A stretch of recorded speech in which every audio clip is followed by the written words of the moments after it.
start with a few thank yous. First, I wanted to thank the Academy for inviting me to be part of your celebration here, this fundraising dinner. Of course, I love the school. I have visited twice. I don't know if you know that I'm coming on Monday. I assume they have told you. I don't know if the kids know this. Okay, doesn't matter. I can just surprise them. But they're all here, so the surprise is now over. For me, education is primo, number one. It's because of our kids. And this specific school, I'm truly impressed with. And not only the philosophy that they use for training our young people to be good people in the world and to do beautiful things with their lives, but the fact that it's such an intimate sort of setting. I really appreciate that.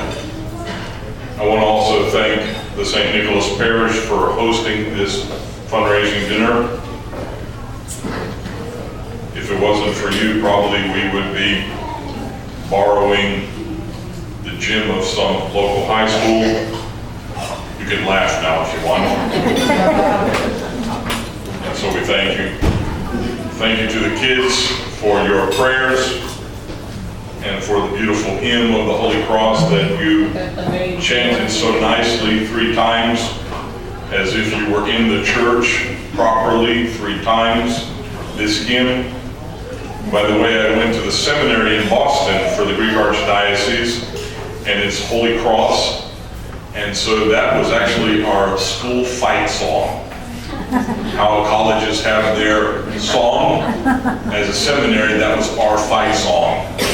And so no matter when it was during the year, we would be getting ready for some sporting event, intramurals, or starting some meeting, or whatever, we would sing that hymn. And so I appreciate what the young people have done.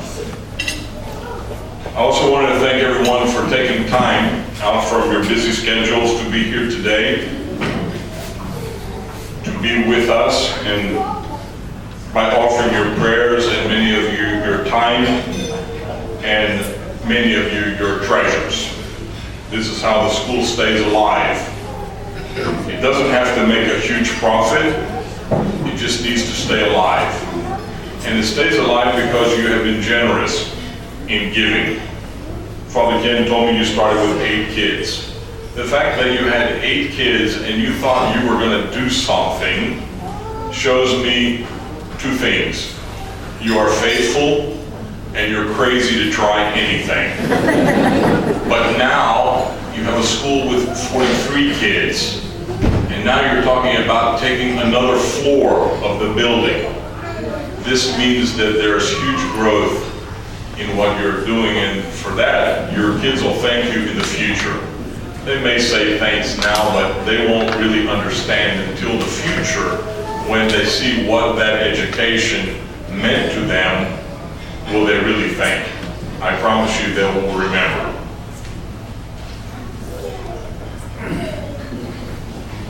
Well, I'm in Warren tonight.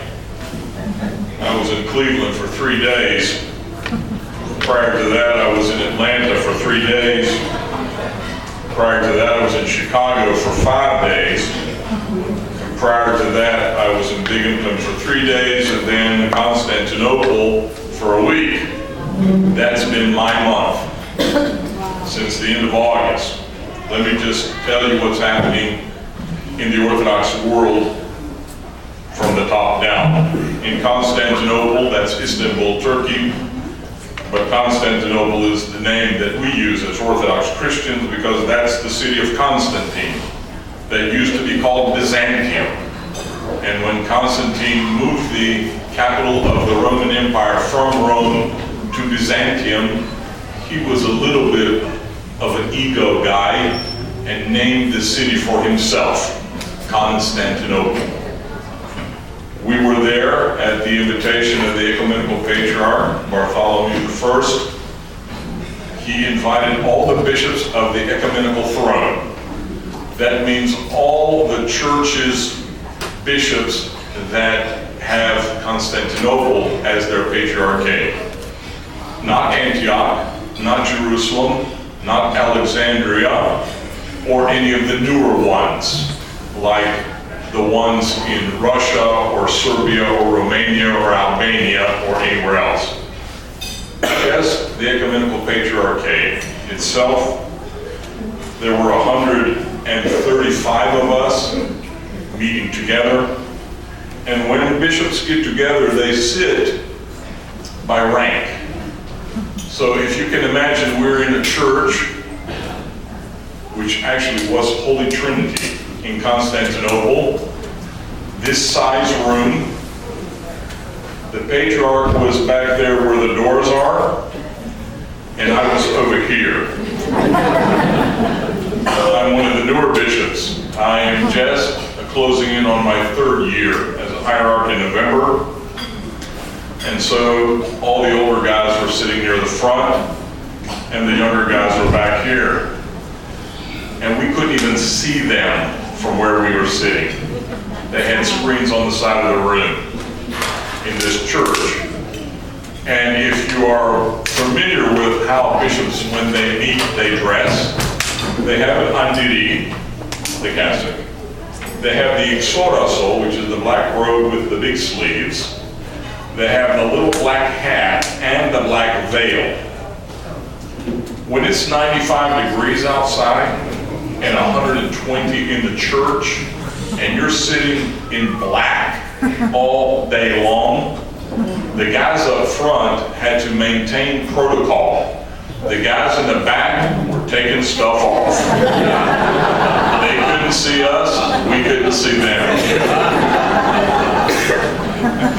It was an important meeting of the bishops of the Ecumenical Throne. The last time they met was in 2004. And they had to discuss many things in that week we were there. One of the first things we were informed about and updated on is something that's called the Great Holy Council. It has been in the works for 65 years. It looks like it may actually occur at Pentecost of next summer, so the first part of June. Pray that the hierarchs of the church, who will be representing all 14 different autocephalous and patriarchal churches of the world in Constantinople, at the Church of Hagia Irene, which is the Holy Peace, not St. Irene, the Holy Peace, Irene, with each primate, the top guy, and 24 bishops of his collection of bishops. So Constantinople has 135, 150, if you count all of them. Patriarch will pick 24 who will sit within, and all the other churches will do the same thing. And they will be addressing major issues that we face as an Orthodox church in the world. One of them, these are agenda items agreed upon. What's our relationship as an Orthodox church with the world? What's our Orthodox relationship with other Christians? What's our relationship with non-Christians? And then they're going to address things like the calendar. If you don't know what I'm talking about, in the Orthodox world we have 2 calendars. We have the new calendar with Christmas on the 25th of December, and we have the old calendar, 13 days later, January 7th. And every other feast day is 13 days later. Now that's not a problem if you're in a jurisdiction that has either old calendar or new calendar, which most of the jurisdictions have. But if you're part of the Carpatho-Russian diocese, you have 60% old, 40% new. And that's okay too, because each parish follows its calendar. The only one who's a little schizophrenic is the bishop. He celebrates everything twice. St. Nicholas, St. George, St. Irene. Christmas twice, yeah. Double the gifts. Not really. When I was being nominated, the first question my sister asked me says, are they old or new calendar? I said, well, they're 60-40. She said, 2 Christmases? I said, yeah, isn't that cool? She goes, get 1 present. I said, then you're getting 1 too. We celebrate Pascha once. Not thank God, but that's a unifying point. So an agenda item is the calendar. They're going to discuss the possibility of merging to one calendar. I don't know where that's going to go. It'll be interesting to watch. Another item. What do we do with clergy whose wife has died and he has 3 kids? Can he marry again? Right now, the answer is no. What if there's a divorce? He can't get married again. Right now, it's no. Should he be able to get married a second time? This is going to be discussed next summer. This is a huge one. If it wasn't huge, they wouldn't be discussing it. And then there are other issues that we have to address. But this is what's going to happen next summer. And this is the first time that the entire Orthodox world is going to be together for a meeting of this magnitude in 1,300 years. Since the Seventh Ecumenical Council, we've not had anything like this. This is not an ecumenical council because the first 7, those people who are sitting in Rome, the Catholics, were with us. There was one church. Right now, there's not one church. Now there are 43,000 Christian denominations of Jesus Christ. He's got to be looking down and saying, those human beings, what have we created, Father?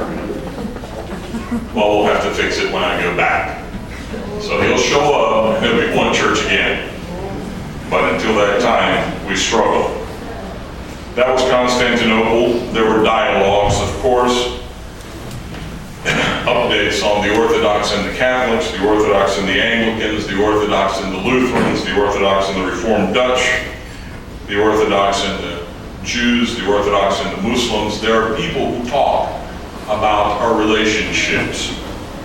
We were updated on all of that. We received a beautiful update on the environment and the ecumenical patriarchs' efforts in that situation. If you know, September 1st is the beginning of the ecclesiastical calendar, the new year in the church, unless your old calendar, and then it falls 13 days later. But September 1st is the day of the environment. Has been for about 20 years now. Patriarch Bartholomew is a big environmentally conscious bishop. If you are paying attention, Pope Francis also declared September 1st prayer for the environment. And the news media made a big deal out of it. They got the idea from our patriarch, just so you know. They're good friends, and so they talk a lot. They have visited each other several times. They even went to Jerusalem together last year. And so we are connected to them. In fact, when Pope Francis was enthroned, Patriarch Bartholomew went to his enthronement. It was the first time that had occurred. Think about it. In the past, someone would be elected Bishop of Rome, Pope. By the time the news got to Constantinople 30 or 45 days later by ship, no telephones, no cell phones, no fax machine, no email back then, they would pick up their stuff, and if they wanted to go to Rome, they would take 30 days on the ship and get there.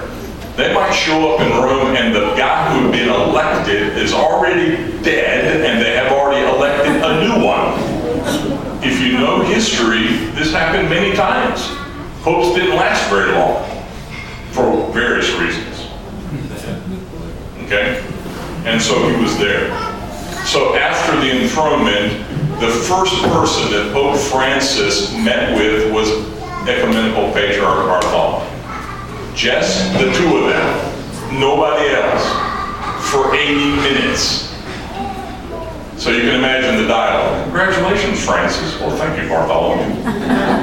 Would you like some coffee? Yes, I would like frappe. We're in Rome. Would you like a cannoli? Oh, of course, I love cannolis.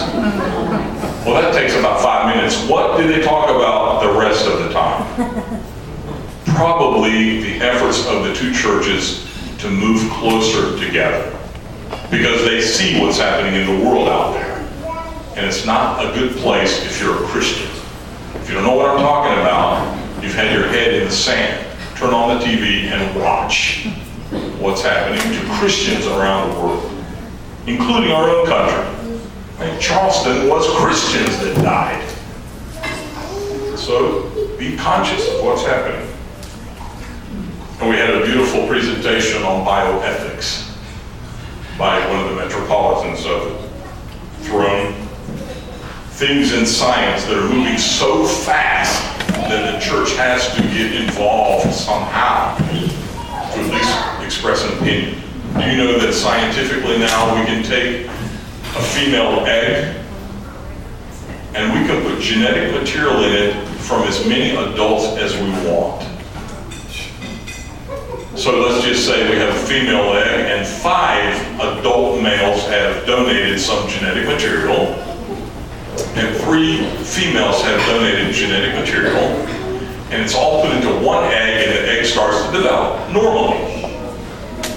And when the child is born, it has 8 parents. 5 of them are male, 3 are female, or it could be some other ratio, it doesn't matter. How many Father's Day cards does that kid have to send out every year? 5?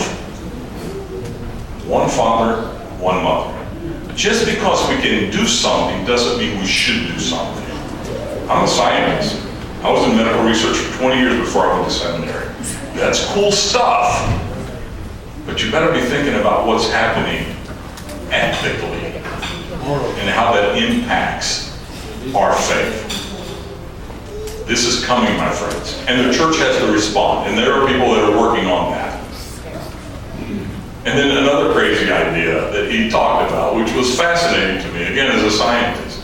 A zygote, that's a fertilizing egg, is developing.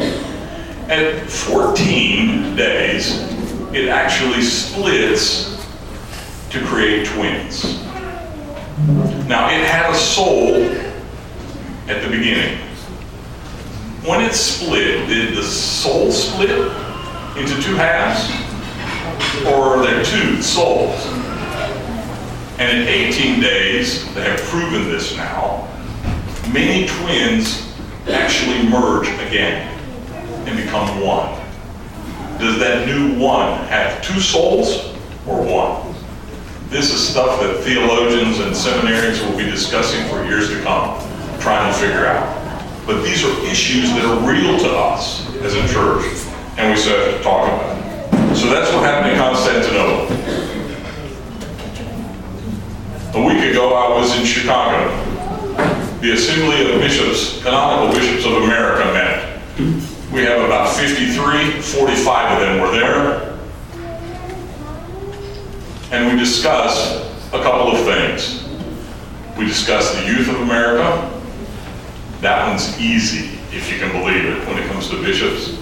They put 4 bishops in front of everybody, and there are high school seniors there, and other high school students and college students, and they write down questions, and then they ask the 4 bishops some question, and the 4 bishops have to come up with some kind of reasonable answer because it's being recorded and being broadcast around the world. I was one of the 4. Because I'm the liaison with the college students. My responsibility in the assembly, one of them, is to relate to our college students and make sure things are going right with them. And I've been involved in youth ministry for about 40 years of my life. And so kids are very important when it comes to me. And so that was the easy part. That was the first day. The second day, the meat of the assembly was given to us. And it was a proposal for a study in some part of the country with some of the hierarchs on what it would take to unify that area of the church. In other words, Western Pennsylvania, there are 5 or 6 bishops and a bunch of churches. What would it take to have one bishop there under all the churches under one bishop? What would be the paper exercise we would go through? What are the problems we might encounter? Is it easy? Is it hard? Is it harder or easier than we thought? You would think that a paper exercise would be something informational eventually we could look at. And yet some of the bishops were dead set against the idea.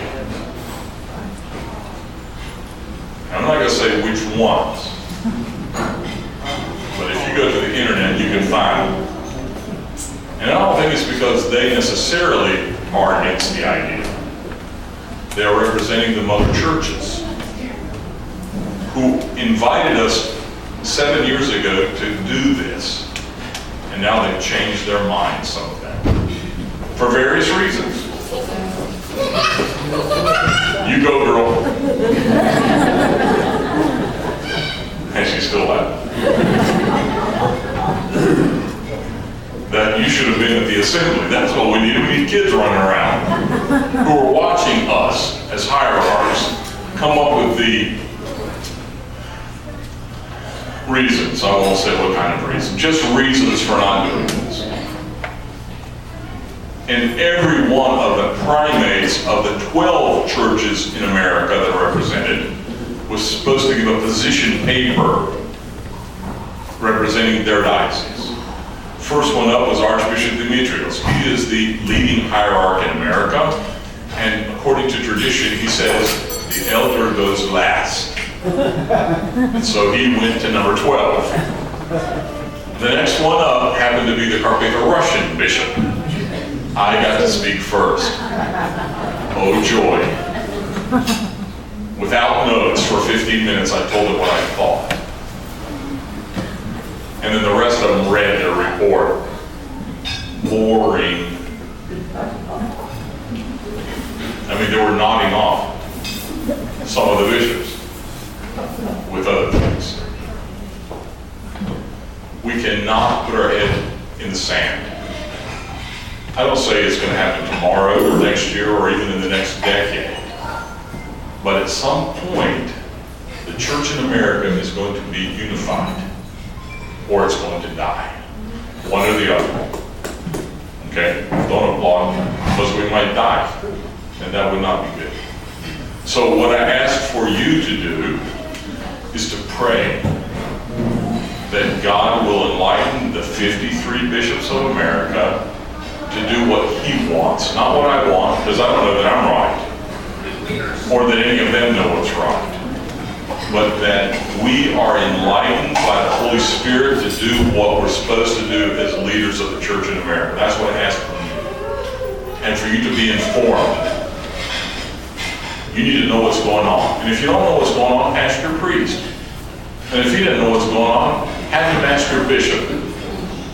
And when he comes to your town at the coffee hour, sit down with him and say, Your Grace, or Your Eminence, or Your Beatitude, or whatever title we have, explain to me what's going on with the Assembly of Bishops. And let them tell you. They're responsible to you. They're supposed to be serving you. That's what shepherds do. They serve the flock. You don't serve us. We serve you. So that's what's going on in the Assembly of Bishops. And then this past weekend, I was, like a couple days, in Cleveland. The GOA, the Greek Archdiocese Metropolis of Pittsburgh, asked me to join them at their clergy lady. That's their annual assembly. And so I got to sit with them. I know several of them because I went to school with them. I'm very good friends with Metropolitan Solace of Pittsburgh. Their chancellor is a classmate of mine from Holy Cross. And there were priests there, young ones and old ones, but young ones that were at Holy Cross when I was there.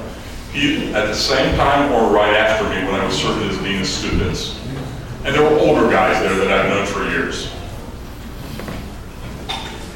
And they invited me there to see what's going on, but mainly to be part of a discussion about what's happening with Camp Nazareth. You know what that is if you have kids in our diocese. It's our summer camp in Mercer. And we do things together there.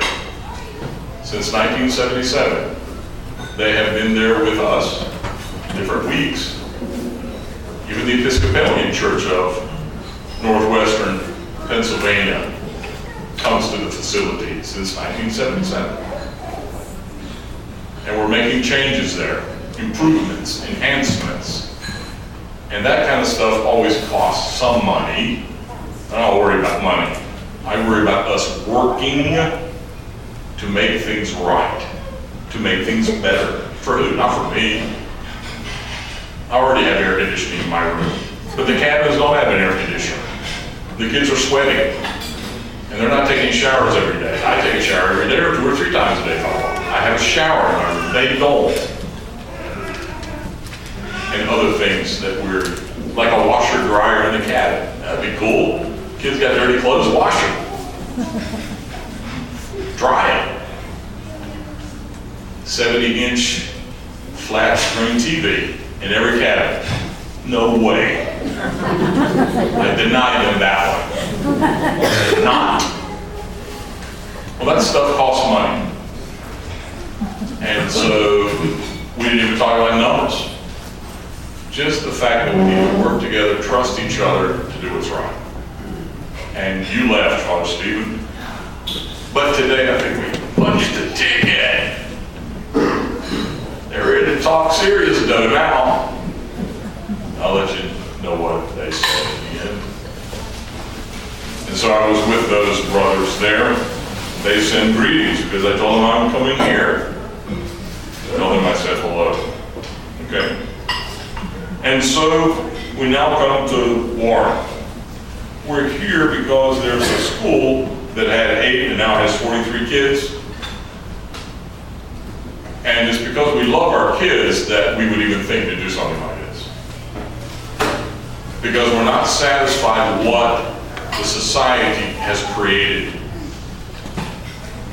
after many, many years of education. Somehow it's not enough. And so the parents that are sending these kids, their kids, to this school realize they're going to have something extra. Whether it's multiple languages, the fact that they can do the Lord's Prayer in English and Greek. Are you kidding me? The fact they can even do the Lord's Prayer in English is impressive. But to do it in Greek, and not modern Greek, but Kini Greek from the Old Testament. That's impressive. Put that on your resume, young people. You'll probably get a job in any Greek-owned business. But the fact that they have that beautiful relationship ratio with their teachers, who obviously love them, and who obviously love to teach, who aren't worried about anything other than just teaching their kids. That's why we're here. To help that school to flourish. So we can add more kids. And the only way that we can add more kids is if those who are of the reproductive age continue to populate the planet. Add more kids. Who says we have to have 1, 2, 3, or 4? My grandfather had 11. And he fed all of them. And he was a village priest in Greece. And many other people in America had lots of kids. But we've come to the point now where it's easier to get rid of kids, even before they're born. That's got to stop. That's got to stop. God is not going to be happy with us on Judgment Day when he sees what we've done with his kids. They're not ours, they're his. He gives them to us. It's not a blob of tissue, my friends. Please don't tell me it's a blob of tissue. I'm a biologist. I know what a blob of tissue is. In 18 days, that blob of tissue's got a beating heart. At 5 weeks, it's got fingers and toes. It looks like a little human being to me, not a blob of tissue. It's got nostrils, means it wants to breathe. And to end it, for some reason other than the emergency. I'm not naive. So many times a year in the United States we have to make this choice. Are you serious? And yet that's what we've done in this country in the last 35, 40 years. Not only the ones that are gone, but what about the ones they would have created? I mean, 35 years old, most kids in America have gotten married and already have 2 kids. We wiped out multiple generations of young people. Can you imagine if the young people here, the ones that have already left, were terminated? We wouldn't have them. Those 43 kids wouldn't have been up here. We have to seriously consider what we are doing as a people. It's not a matter of choice. It's a matter of what's right. I don't think any of us would have wanted to be terminated by our parents. Think in those terms, that your mom had you stuffed out. You wouldn't be here. God will take care of the herd. If there are too many of us, it's his business, not ours. Our job is to just live our lives. And if God sends us 5, 6, or 10 kids, to raise them without limits. Because of those 50 million kids that disappeared, probably one of them would have developed the 3-dimensional facts. They'll put you in a box and send you anywhere in the world, and 10 seconds later you'd be in Europe. And you don't have to fly for 20 hours on a plane to get to Australia. Or the cure for any horrible disease that we have. Imagine the brain power that's been lost. We need to think about things in these terms, not in what's convenient. And that doesn't mean that we abandon the young lady who's carrying one of these blobs of tissue developing into a child. We help her. And if the young man has disappeared, shame on him, but we help her. We feed her, we house her, we help her raise her child. This is what Christians do, helping those who are less fortunate. And I say all of this because we're talking about kids. That's why I say, can you hear the one outside? I mean, what a joy it is to have these little human beings running around our feet. And the laughter and joy that they give us. And we so callously just stop that from being with us. I'm being nice in the terms I use, but it's a serious business we're in. And so I thank you again for coming this evening. I'm sure that the program is not quite over. They're probably going to ask you to give. Father Ken, I don't know, they ask you to give. Just take everything out of your pockets and put it in the envelope. If you only brought 15 cents, then we get 15 cents. If you got $10, we'll take your $10. If you have a credit card with a $25,000 limit, we'll run it for you. Just below the $25,000 so that it doesn't give you trouble. We'll give you enough gas money to get home. But give so that this school that's beautiful flower can continue to grow. When I was at the clergy laity in Cleveland, the Pittsburgh metropolis, somebody got up and said, what about the day school that closed in Pittsburgh? Failed. They had a little day school, and it closed last year or the year before, I can't remember exactly, year before. And they're devastated. The kids that were going there are devastated. They mourn the loss of their school. And I was thinking, wow, we don't want that to happen in Warren. And so in my final remarks to them, I brought up different things, but I mentioned to them that we have a school here. And that there are Orthodox people in the Greek Archdiocese who are represented there, that there is a school in Warren to get your kids in, if at all possible, so they can receive that special education.